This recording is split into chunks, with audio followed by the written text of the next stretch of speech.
What is up, everybody? Welcome to DFS by the Numbers. This is my betting breakdown video for UFC Sao Paulo. We got João Almeida going against Derek Lewis.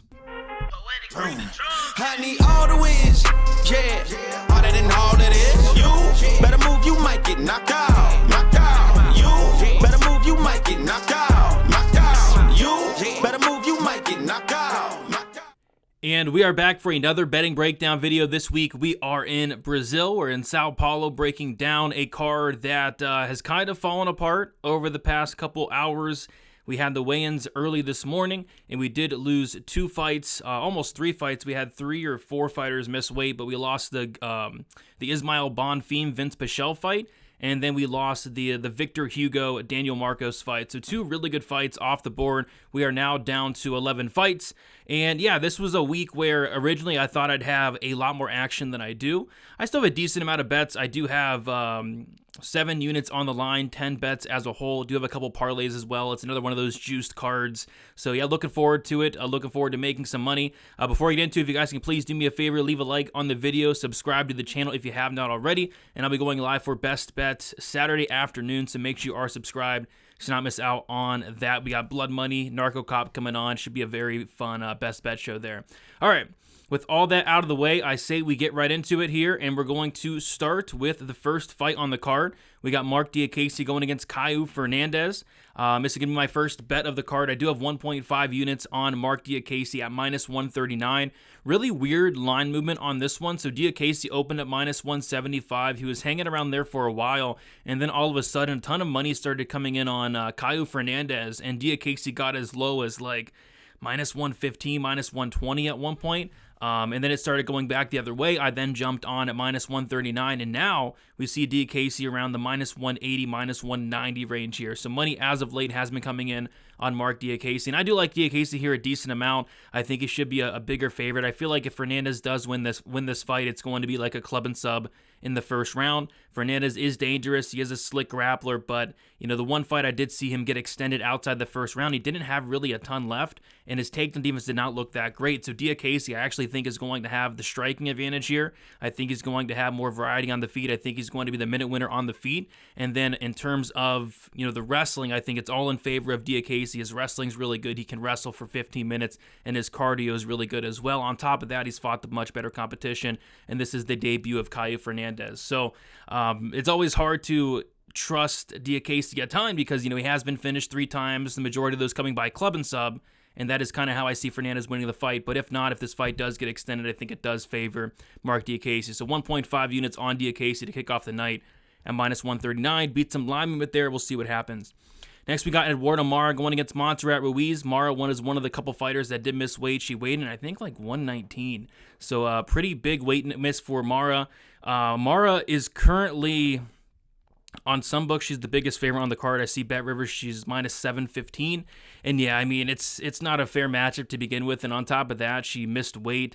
She's already like a whole weight class bigger than Ruiz. She's going to have a 6-inch height advantage, a 6-inch reach advantage. This is a fight I'm just passing on, though. There's not really a way to bet it. I've been just burning money lately on WMMA unders. And like the last month, this time around, they priced it to the point where it's too wide. I mean, minus 200 for a strawweight fight doesn't go to decision. I mean, a lot can go wrong there. But yeah, I do think Mara wins this fight, wins it inside the distance, but I don't want to go out there and lay minus 160 for her to go out there and finish Ruiz, who is, shown to be pretty tough. So it's a pass fight for me, but I think Mara rolls here. And we've seen as of late, the cheaters, the fighters that have been missing weight, they've been rolling as well. So Mara should win. Not much sticking off from a betting perspective. Next, we have Denise Gomes going against Angela Hill. Yeah, this is a fight where it's kind of sketching me out. I was going to bet on Angela Hill. I know a lot of people are, and I get it. There's a lot of reasons to, but I have kind of a weird feeling about this fight. I feel like a lot could go wrong here. Angela Hill now 38 years old. Denise Gomes 23 and improving and very dangerous.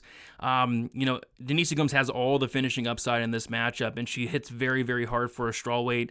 Angela Hill, her path to victory is going to be just outpointing Denise Gomes across 3 rounds or potentially taking her down here or there.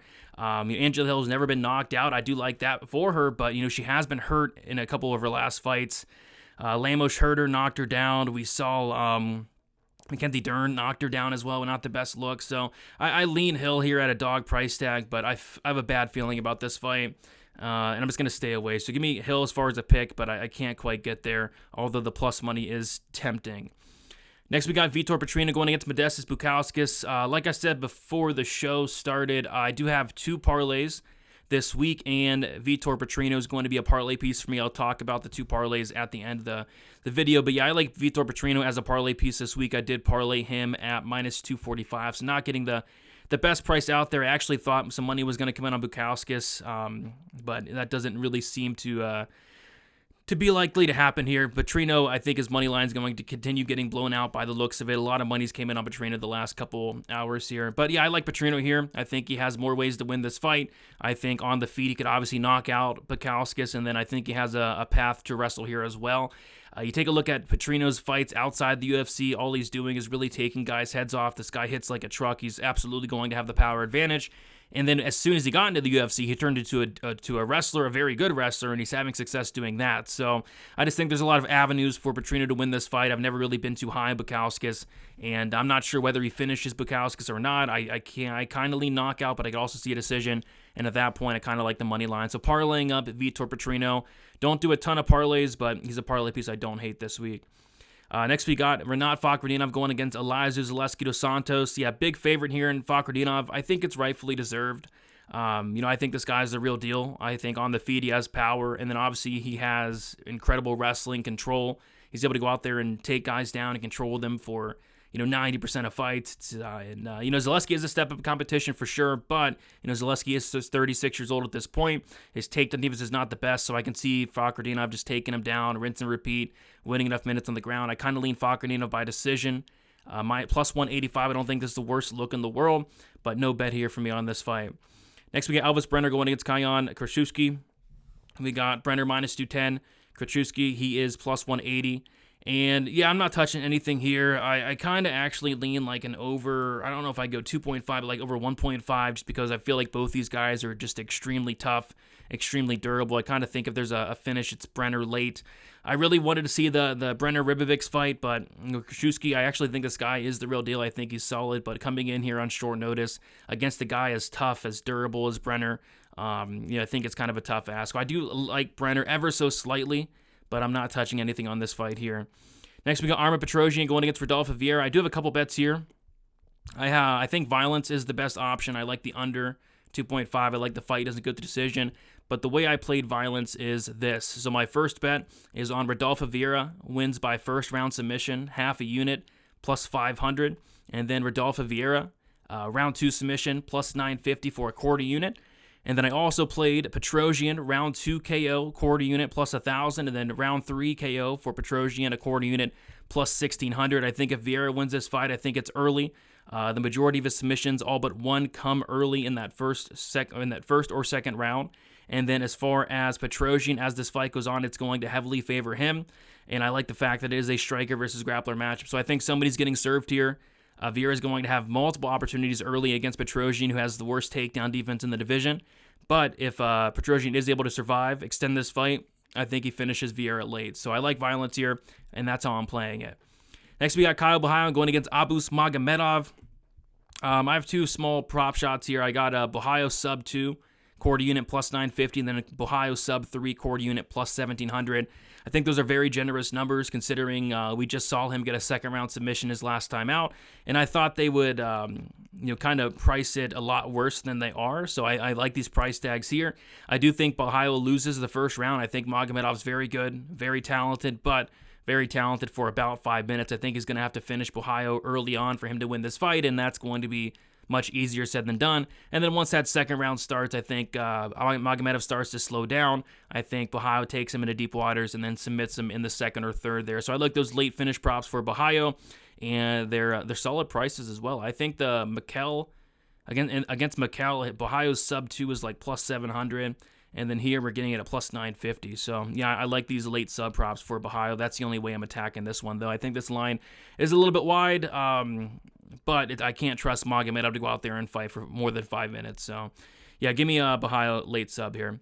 Next, we got Rodrigo Nascimento going against Don'Tale Mayes. And I like Nascimento here. I have him in another parlay. We'll talk about the parlays at the end. I think he wins this fight again. These guys fought 2 years ago. Nascimento won pretty easily. I don't think much has changed. If anything, I think Nascimento's gotten a little bit better. But yeah, on the feet, Nascimento should have the edge early on especially. And then Nascimento also has a clear path to victory, taking down Dontel Mays, who has a 55% takedown defense. Nascimento can wrestle. He's a BJJ black belt. That's his base. And I think he potentially goes out there and even submits Dontel Mays again, or kind of cruises to a decision. Could get a little bit greasy. This is a sloppy heavyweight fight, but I think Nascimento gets it done, and I did parlay him up at -200. All right, co-main event, we got Gabriel Bonfim going against Nicholas Dalby. We got Bonfim. It depends on the book. Some books, he's the biggest favorite on the card. Some books, he's the second biggest favorite behind Maia. But, big favorite nonetheless. The way I'm playing this is I'm taking a shot on Bonfim by submission, +140. I have a full unit on it. You see it there, 100% finish rate for Bonfim, 80% of those coming by submission. So he has like 11 or 12 submission wins. Not a ton of knockouts. He does have power, though, but, Nicholas Dalby's super tough. I kind of lean it being like a club and sub situation. We saw Jesse Ronson do exactly that. He dropped Dalby and then submitted him shortly after. And what I like about Bonfim is he's probably one of the best opportunistic submission artists I've ever seen. I mean, anytime this guy goes for a sub, he gets it pretty much every single time. So I think at +140, that is his best win condition. And you're taking a -625 favorite and playing that +140 there. I like it. Don't mind the inside of the distance, but it's -255. I would just, go for the sub and hope he subs him instead of knockout. So give me a Bonfim submission, +140 for 1 unit on that. And then we got the main event, Jonathan Almeida going against Derek Lewis. And this is going to close out 2 of my parlays. I have this parlayed with both Nascimento and Petrino. I have the fight won't start round 3, also known as fight ends in the first or second round. And with Petrino, it came out to -145. I have 1.5 units on that. Petrino in the fight won't start round 3 for the Almeida-Lewis fight. And then I have -125. It came out for the fight won't start round 3, parlayed with Nascimento. And I have 1.25 units on that. So 2.75 units in total on this fight won't start round 3, and quite frankly, I think this fight even doesn't start round 2. I think it's going to be over pretty quickly here. I think Derek Lewis has about 30 seconds to knock out Jonathan Almeida, but if Jonathan Almeida takes him down, I think the fight's going to be over shortly after. I wouldn't lay anywhere close to -550 on Almeida. I mean, he could look -550 or greater. It's just Derek Lewis terrifies me. I learned a long time ago not to bet against Derek Lewis. So at least with these unders, with these fight won't start round 3 props, if Derek Lewis does go out there and pull off the upset, really nobody should be shocked, and that will hit as well. So taking the fight won't start round 3 and putting that in a couple parlays. All right, final action for this week. Mark Diakese, 1.5 units, -139. 1 unit on the Bonfim submission, +140. The 2 parlays, 1.5 units on Almeida. Lewis fight won't start round 3, parlayed with Petrino. That came out to -145. And the second parlay is the Almeida-Lewis fight won't start round 3, parlayed with Nascimento. That came out to -125, 1.25 units on that. Kyle Bahia wins in round 2 by submission, quarter unit, +950. Kyle Bahia wins by round 3 submission, +1700 quarter unit. And then a quarter unit on Petrosyan, round 2 KO, +1000. Quarter unit on Petrosyan, round 3, +1600. And then a half unit on Vieira, sub 1, +500. And then a quarter unit on Vieira, sub 2, +850. That's the action for this week. Like I said, I thought I'd have more action coming in. We lost a good amount of fights. I was going to have a couple bets on the Marcos fight.